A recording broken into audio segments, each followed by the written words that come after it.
ಎಲ್ರಿಗೂ ನಮಸ್ಕಾರ. ಇವತ್ತಿನ ವಾರಕ್ಕೊಂದು ಕತೆ ಎಪಿಸೋಡಲ್ಲಿ ನನ್ನ ತರದೇ ಆಲೋಚನೆಗಳಿರ್ತಕ್ಕಂತಹ ಲೈಕ್ ಮೈಂಡೆಡ್ ಪೀಪಲ್ಸ್ಗೋಸ್ಕರ ಈ ಒಂದು ಪುಟ್ಟ ಕತೆ. ಒಂದು ಊರಲ್ಲಿ ಆದರ್ಶ ಗುರುಗಳಿರ್ತಾರೆ. ಆದರ್ಶ ಅಂತ ಅಂದ್ರೆ ಇನ್ನೊಬ್ಬರಿಗೆ ಮಾದರಿಯಾಗುವಂಥದ್ದು. ಅವರು ಊರಿಗೆಲ್ಲ ಮಾದರಿಯಾಗಿರ್ತಕ್ಕಂಥ ಗುರುಗಳು. ಅವ್ರಿಗೆ ತಮ್ಮದೇ ಆದಂಥ ಒಂದು ಚಿಕ್ಕ ಶಿಷ್ಯವೃಂದ ಇರುತ್ತೆ. ಅವರು ಯಾರನ್ನೂ ಕೂಡ ಮೇಲು ಕೀಳು ಅನ್ನೋ ಥರ ನೋಡಲ್ಲ. ಗುರುಗಳು ಎಲ್ಲರನ್ನೂ ಒಂದು ಸಮಾನವಾಗಿ ನೋಡುವಂತಹ ಒಂದು ಗುಣ ಅವರದು. ಹೀಗೆ ಗುರುಗಳು ಪ್ರವಚನ ಕೊಡ್ತಿದ್ದಾರೆ ಅಂತ ಗೊತ್ತಾಗಿದ ತಕ್ಷಣನೇ ಶಿಷ್ಯಂದ್ರು ಎಲ್ಲರೂ ಒಂದು ಕಡೆ ಸೇರ್ತಾರೆ. ಅವ್ರಿಗೆ ಟೈಮ್ ಹೋಗ್ತಿರುವಂಥದ್ದೇ ಗೊತ್ತಾಗಲ್ಲ ಅವರಿಗೆ. ಅಂದ್ರೆ ಅವ್ರ ಪ್ರವಚನ ಅಷ್ಟೊಂದು ಮೋಟಿವ್ ಆಗಿರುತ್ತೆ. ಗುರುಗಳ ಪ್ರವಚನ ಕೇಳ್ತಾ ಎಲ್ಲಾ ಶಿಷ್ಯಂದ್ರು ತಮ್ಮನ್ನ ತಾವು ಮರೆತು ಬಿಟ್ಟಿರ್ತಾರೆ. ಆಗ ಆ ಜಾಗಕ್ಕೆ ಒಬ್ಬ ಕಳ್ಳ ಬರ್ತಾನೆ. ಗುರುಗಳ ಕೂತಿಗೆ ಚಾಕು ಇಟ್ಟು ಹೇಳ್ತಾನೆ, ನೋಡು, ದುಡ್ಡೆಲ್ಲ ಎಲ್ಲಿದೆ ಕೊಟ್ಬಿಡು, ಇಲ್ಲ ಅಂದ್ರೆ ಇಲ್ಲಿರೋ ಶಿಷ್ಯಂದ್ರನ್ನೆಲ್ಲಾರನ್ನೂ ಕತ್ತರಿಸಾಕ್ಬಿಡ್ತೀನಿ ಅಷ್ಟೇನೆ. ಬೇಸ್ ವಾಯ್ಸ್, ವಿಲನ್ ವಾಯ್ಸ್ ಅಲ್ಲಿ ಒಂದು ವಾಯ್ಸ್, ಓಕೆನಾ, ಇಮ್ಯಾಜಿನ್ ಮಾಡ್ಕೊಳ್ಳಿ ನೀವು. ಆಗ ಗುರುಗಳು ತುಂಬಾ ಸಾಫ್ಟ್ ಆಗಿ ಹೇಳ್ತಾರೆ, ಏನೂ ಅವ್ರ ಗಲಿಬಿಲಿ ಆಗಲ್ಲ, ಚಾಕು ಹುಟ್ಟಿದ ತಕ್ಷಣ ಭಯ ಪಡಲ್ಲ, ಏನೂ ಇಲ್ಲ. ಅವರು ತುಂಬಾ ಕಾಮ್ ಆಗಿ ಹೇಳ್ತಾರೆ, ನೋಡಪ್ಪ, ಅಲ್ಲಿ ಕೊನೆ ಏನ್ ಕಾಣಿಸ್ತಿದೆ, ಒಂದು ಪೆಟ್ಟಿಗೆ ಕಾಣಿಸ್ತಿದಲ್ಲ, ಆ ಪೆಟ್ಟಿಗೆ ಒಳಗಡೆ ಒಂದು ಚೀಲ ಇದೆ. ಆ ಚೀಲದಲ್ಲಿ ಒಂದಷ್ಟು ದುಡ್ಡಿದೆ, ತಗೊಂಡು ಹೋಗಪ್ಪ ನೀನು ಅಂತ ಹೇಳಿ. ಅವ್ರು ಹೇಳ್ದಂಗೆ ಹೋಗ್ತಾನೆ. ಅಲ್ಲಿ ಹೋಗಿ ಪೆಟ್ಟಿಗೆ ತೆಗಿತಾನೆ. ಪೆಟ್ಟಿಗೆಯಲ್ಲಿ ಒಂದು ಚೀಲ ಇರುತ್ತೆ, ಚೀಲದಲ್ಲಿ ಒಂದಷ್ಟು ದುಡ್ಡಿರತ್ತೆ. ದುಡ್ಡು ತಗೊಳ್ತಾನೆ.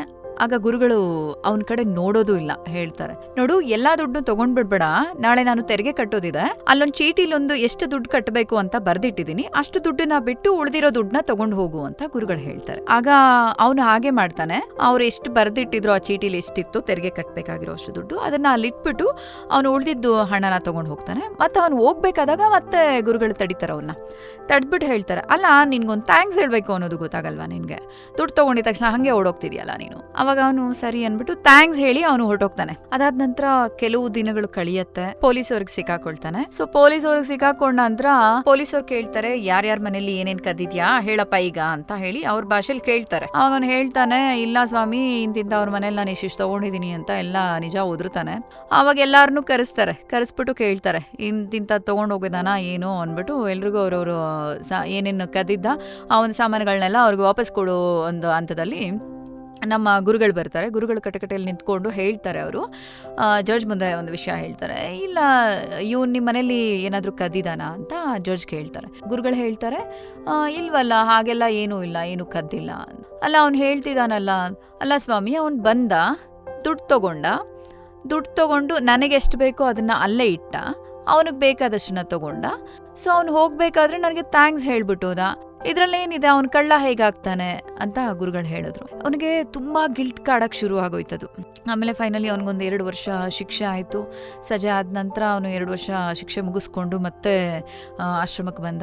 ಅಲ್ಲಿ ಬಂದಾಗ ಗುರುಗಳಿದ್ರು. ಗುರುಗಳ ಕಾಲಿಗೆ ಬಿದ್ದು ಕ್ಷಮೆ ಕೇಳಿ ಅಲ್ಲೇ ಶಿಷ್ಯವೃಂದದಲ್ಲಿ ಅವನು ಒಬ್ಬ ಅಚ್ಚುಮೆಚ್ಚಿನ ಶಿಷ್ಯ ಆದ. ಇದೆಲ್ಲ ಆದ ನಂತರ ಮುಂದೊಂದು ದಿನ ಅವನೇ ಒಬ್ಬ ಗುರು ಆದ.